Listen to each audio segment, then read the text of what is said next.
চারদলীয় জোট সরকার দুর্নীতিগ্রস্ত হয়ে থাকলে জামায়াতের দুই শীর্ষ নেতা তখন কেন মন্ত্রিত্ব থেকে পদত্যাগ করেননি প্রশ্ন তুলেছেন বিএনপি চেয়ারম্যান তারেক রহমান। একটি দল এখন আওয়ামী লীগের সুরে কথা বলছে বলেও অভিযোগ করেন তিনি।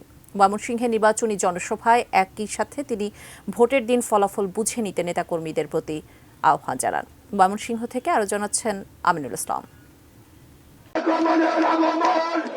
মঙ্গলবার দুপুরে ময়মনসিংহ সার্কিট হাউস মাঠে বিভাগীয় নির্বাচনী জনসভায় আসেন বিএনপি চেয়ারম্যান তারেক রহমান। এ সময় তিনি বলেন, আগামীতে যেন এদেশ জনগণের ইচ্ছামতো চলতে পারে, সেজন্য মানুষের ভোটের অধিকার দরকার।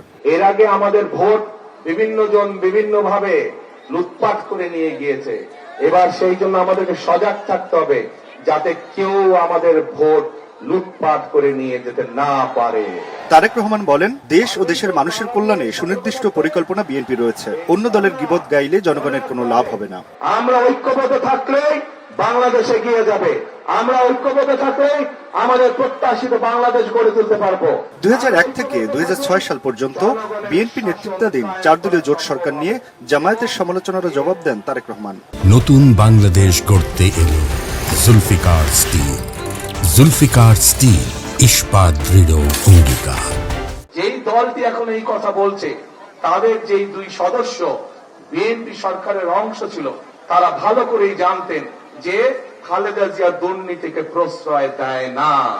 ময়মনসিংহ বিভাগের ধানের শীষের 24 প্রার্থীকে পরিচয় করিয়ে তাদের পক্ষে ভোট চেয়ে বিএনপি চেয়ারম্যান আহ্বান জানান, শুধু ভোট দিলেই হবে না, ফলাফল বুঝে নিতে হবে। এই 24 জনকে দায়িত্ব দিয়ে গেলাম এই 4 জেলার উন্নয়ন করার জন্য।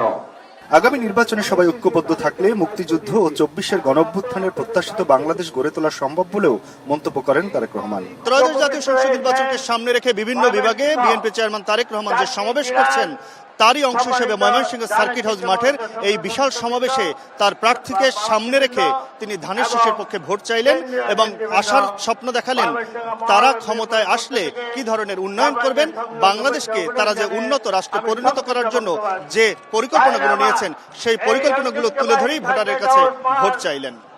ময়মনসিংহ সার্কিট হাউস মাঠ থেকে আমিনুল ইসলাম, এটিএন নিউজ।